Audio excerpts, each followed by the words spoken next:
I would like you to complete example 1 as your warm-up. Please find the area of each of the 2 triangles shown and then write a ratio of the areas. Write your ratio small to large triangle. Go ahead and hit pause and rejoin me once you have calculated your ratio of areas. So I am going to start by finding the area of the first triangle. And remember, area is 1/2 times the base times the height. So in this case, I've got 1/2 times a base of 6 times a height of 4. So my area of the first triangle is 12 units squared.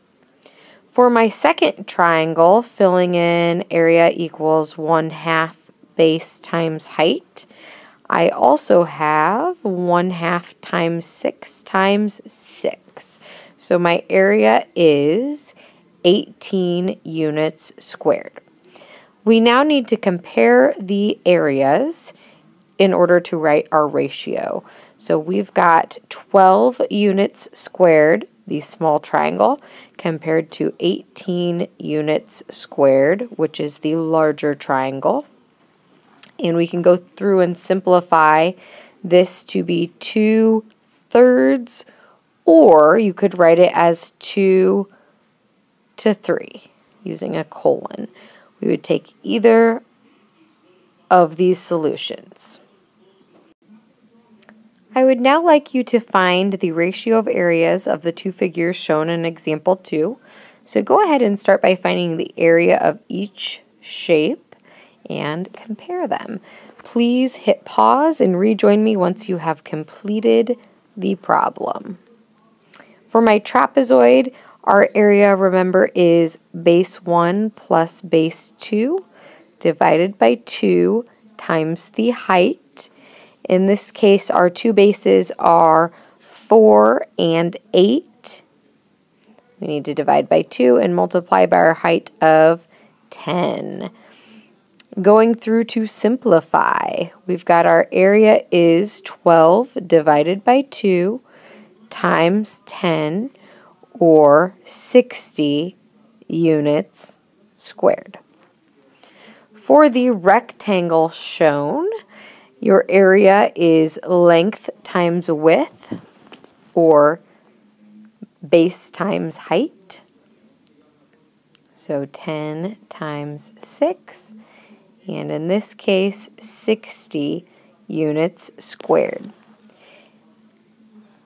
We are comparing 60 units squared to 60 units squared. If you simplified this fraction, you would get 1 to 1, or remember you could write it as 1:1, where it also reads 1 to 1 would be your ratio.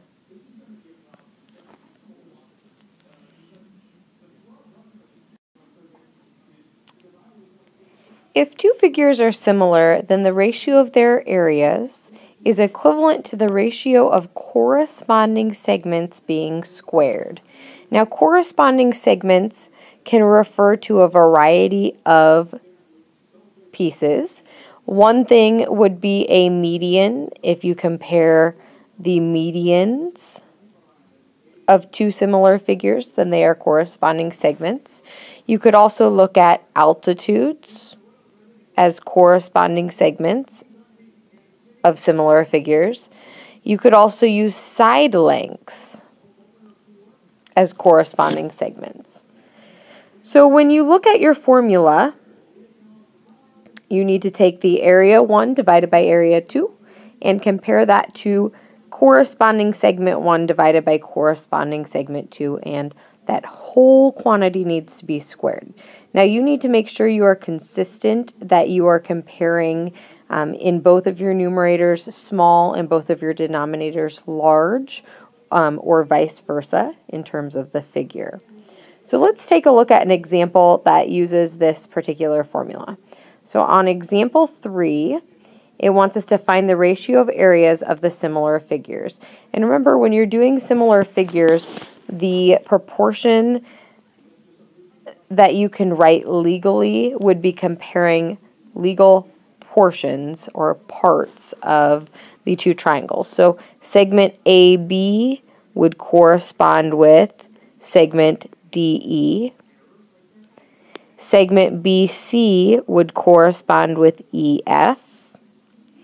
And AC would correspond with DF. So you need to make sure you're comparing legal parts. We want to find the ratio of areas, so your A1 and A2 are your unknown variables. We need to compare legal pieces, so I've got AC and I've got DF, which is legal to compare. So I'm going to take 4 over 2, and we need to square that. That's our corresponding segments. I would recommend simplifying your fraction first. So I've got area 1 over area 2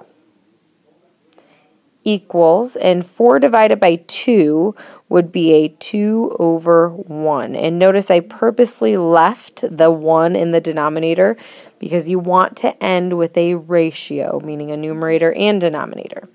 You need to square both the numerator and denominator.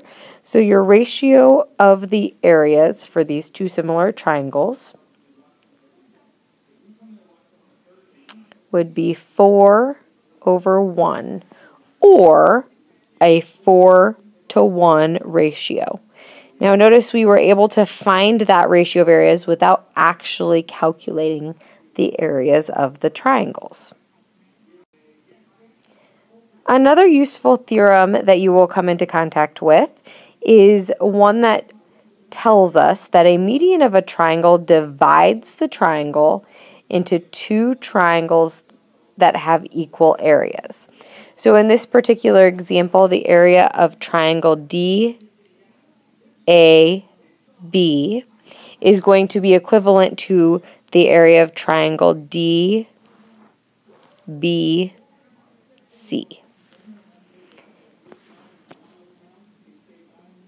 And you've got a couple of blanks to fill in. You need to fill in the median and equal areas.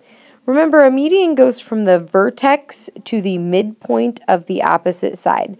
So they either need to tell you which segment is the median, or if you have a segment that connects a vertex to the midpoint of the opposite side on the diagram, meaning you've got segments marked as congruent, then you can assume it is a median. You have now reached the end of the notes. For the what have we learned questions, I would like you to come back and answer this tomorrow when you are going through your warm-up. You should be able to explain how to find the ratio of the areas if they are similar figures. You should also be able to tell me what happens to a triangle divided by a median.